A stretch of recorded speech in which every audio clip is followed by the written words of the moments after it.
Hello ನಮಸ್ಕಾರ ಎಲ್ರಿಗೂ. ನಾನು ಮೈಸೂರಿಂದ ಶ್ರುತಿ.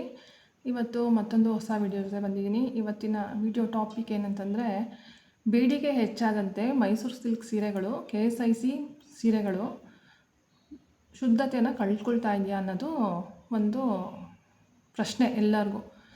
ತುಂಬ ಜನ ಹೇಳ್ತಾ ಇರೋ ಹಾಗೆ ಹೌದು, ಬೇಡಿಕೆ ಜಾಸ್ತಿ ಆಗ್ತಾ ಇದ್ದಂಗೆ ಕ್ವಾಲಿಟಿ ಕಾಂಪ್ರಮೈಸ್ ಮಾಡ್ಕೊಂಡಿದ್ದಾರೆ, ಕ್ವಾಲಿಟಿಯಲ್ಲಿ ಕಾಂಪ್ರಮೈಸ್ ಆಗಿದೆ ಅಂತ ಎಲ್ಲರ ಒಂದು ಅಭಿಪ್ರಾಯ.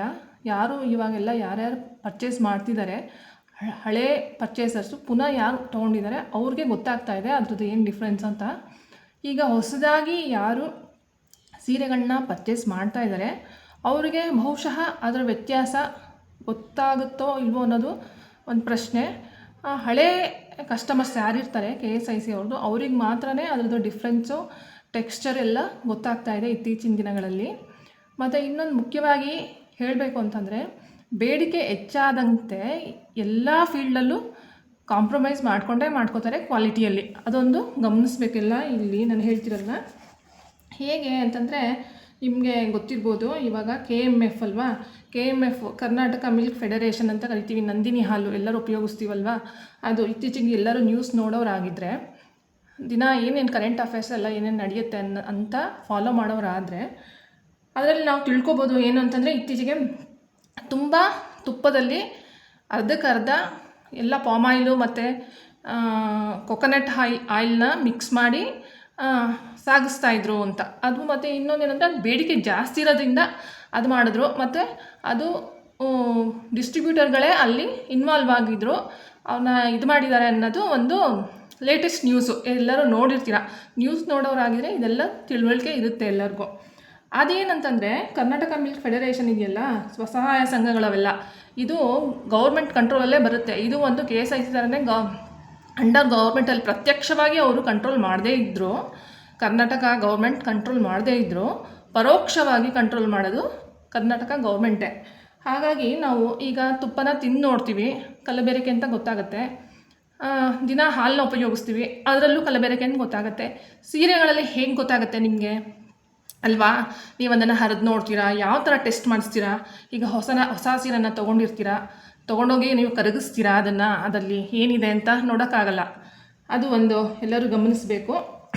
ಮತ್ತು ಇನ್ನೊಂದು ಇದೆ ಅಂತಲ್ಲ, ನಿಮಗೆ ಎಲ್ಲ ಉದ್ಯಮದಲ್ಲೂ ಬೇಡಿಕೆ, ಈಗ ಹೋಟೆಲ್ ಉದ್ಯಮಗಳಾಗಿರ್ಬೋದು, ಬೇಡಿಕೆ ಹೆಚ್ಚಾಗ್ತಾ ಇದ್ದರೆ ನಿಮ್ಗೆ ಗೊತ್ತಿರುತ್ತೆ. ಫಸ್ಟ್ ಹೋಗ್ತೀವಿ ನಾವು, ಒಳ್ಳೆಯ ಆಹಾರನ ಟೇಸ್ಟ್ ಮಾಡ್ತೀವಿ ಯಾವುದಾದ್ರೂ ಒಂದು ಹೋಟೆಲಲ್ಲಿ ಹೋದರೆ, ಕೊನೆಗೆ ಅಲ್ಲಿ ತುಂಬ ಚೆನ್ನಾಗಿದೆ ಅಂತ ತುಂಬ ಜನ ಅಲ್ಲಿ ಕ್ರೌಡ್ ಜಾಸ್ತಿ ಆದಾಗ ಏನಾಗುತ್ತೆ, ಅವ್ರಿಗದನ್ನ ಸಪ್ಲೈ ಮಾಡೋಕ್ಕಾಗಲ್ಲ.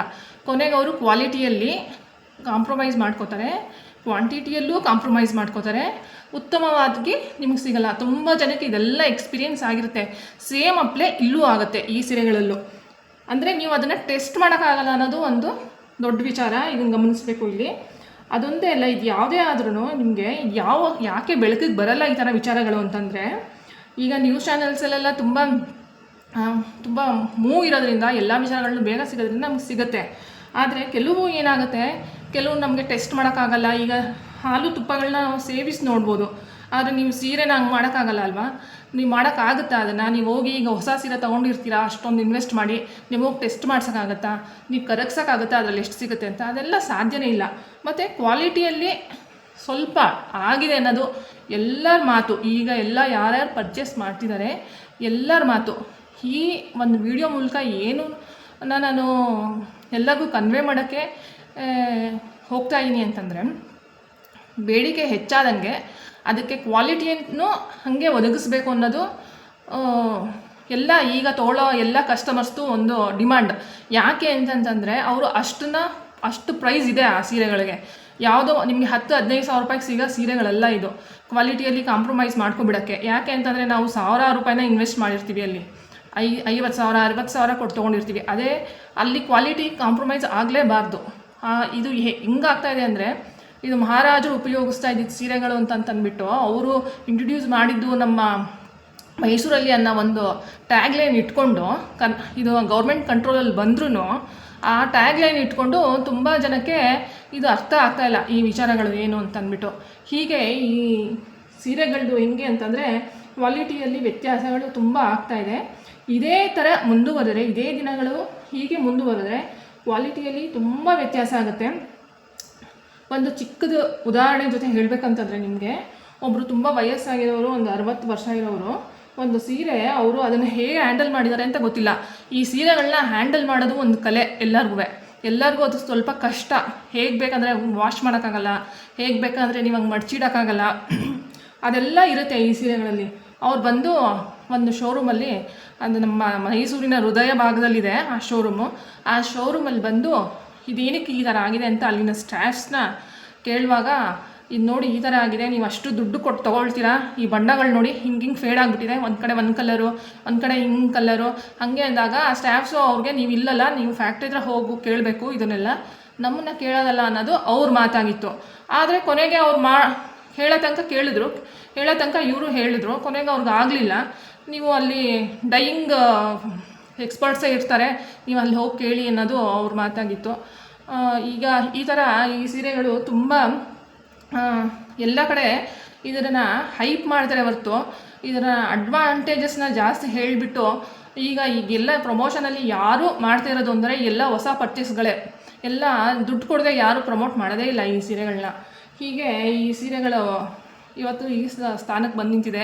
ಮೈಸೂರು ಮಹಾರಾಜರು ಇಂಟ್ರೊಡ್ಯೂಸ್ ಮಾಡಿದ ಈ ಸೀರೆಗಳು, ಅವ್ರ ಮನೆತನಕ್ಕಾಗಿ ಮಾಡಿದ ಈ ಸೀರೆಗಳು ಒಂದು ಅಂಡರ್ ಗೌರ್ಮೆಂಟ್ ಕಂಟ್ರೋಲ್ಗೆ ಈ ಸೆಕ್ಟರ್ ಬಂದಮೇಲೆ ಇದು ಈ ಥರ ತಿರುವುಗಳನ್ನ ಪಡ್ಕೊಂಡು, ಈಗ ಅವರ ಯಾವ ಹಸ್ತಕ್ಷೇಪನೂ ಇರೋದಿಲ್ಲ. ಮೈಸೂರು ರಾಜ ಮನೆತನದ ಯಾವುದೂ ಇರಲ್ಲ ಹಸ್ತಕ್ಷೇಪ ಈ ಸೀರೆಗಳಲ್ಲಿ. ಆದರೆ ಇವತ್ತು ಅವರು ಅದನ್ನು ಪ್ರಮೋಟ್ ಮಾಡ್ಕೊಳ್ಳೋದು ಯಾವ ಥರ, ಅದೇ ಮಹಾರಾಜರ ಹೆಸರುಗಳನ್ನ ಹೇಳ್ಕೊಂಡೇ ಅವರು ಪ್ರಮೋಟ್ ಮಾಡ್ಕೋತಾ ಇದ್ದಾರೆ. ಅದಕ್ಕೊಂದು ಚಿಕ್ಕದು ಎಕ್ಸಾಂಪಲ್ನ ನಾನು ನಿಮಗೆ ನೆಕ್ಸ್ಟ್ ವೀಡಿಯೋದಲ್ಲಿ ಕೊಡ್ತೀನಿ. ಮತ್ತು ನೆಕ್ಸ್ಟ್ ವೀಡಿಯೋ ತುಂಬ ಎಕ್ಸೈಟಿಂಗ್ ಆಗಿರುತ್ತೆ, ನೋಡ್ತಾ ಹೋಗಿ. ನನ್ನ ಚಾನಲ್ನ ಫಾಲೋ ಮಾಡಿ, ಹಳೆ ವೀಡಿಯೋಗಳನ್ನ ಶೇರ್ ಮಾಡಿ ಹೆಚ್ಚೆಚ್ಚು ಅಂತ ಹೇಳ್ತಾ ಈ ವಿಡಿಯೋನ ಮುಗಿಸ್ತಾ ಇದ್ದೀನಿ. ಎಲ್ಲರೂ ನೋಡಿದ್ದಕ್ಕಾಗಿ ತುಂಬ ಧನ್ಯವಾದಗಳು. Thank you so much.